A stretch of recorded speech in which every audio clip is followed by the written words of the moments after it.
My name's Sophie Abbott. I'm a painter at Phoenix. I paint sort of colourful abstract landscapes. That's how I describe it in a nutshell.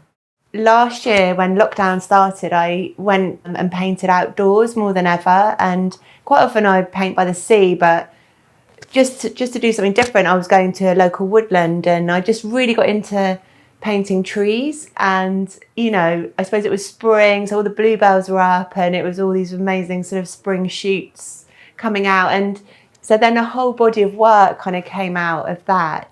But I think really this year I've sort of been drawn back to the sea, and like I go sea swimming quite a lot, and what I'm working on at the moment is probably back at the shore really, and just getting back into sea painting.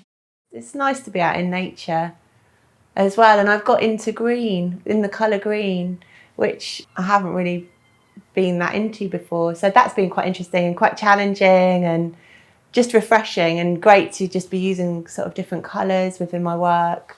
There's nothing more daunting, I don't think, than just a white canvas staring at you. So I'd always have a few on the go because that helps, I find.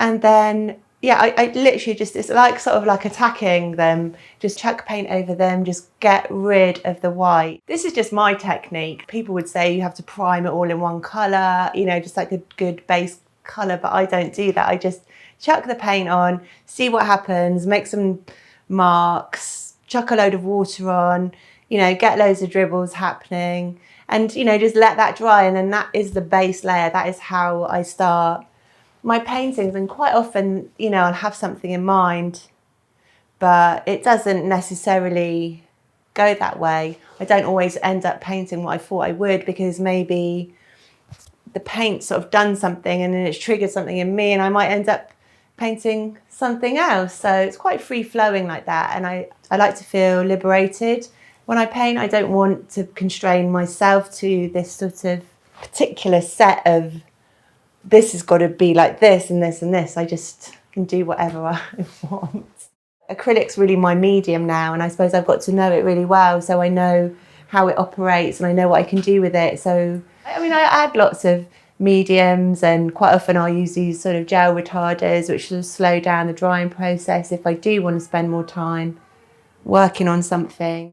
One of the sort of highlights, I guess, last year was something that was set up by Matthew Burrows' studio, which is called the Artist Support Pledge. And the sort of philosophy behind it was that as an artist, you could sell your work for a piece of work for under £200. And once you'd reached £1,000 of sales, you then bought another artist's work for under £200. So you had this sort of amazing sense of artists supporting artists, basically, and I think it's really revolutionised a whole sector. And it's kept a lot of artists that I know going. I've started a nice little collection of work as well, which for an artist is really nice to be able to do that, is to buy another artist's work. And I think being an artist can be quite isolating, but somewhere like Phoenix, where we've got this sort of big community of artists, it is a community, and it's a really interesting thing to be a part of. It feels like it's in the heart of the city, I guess.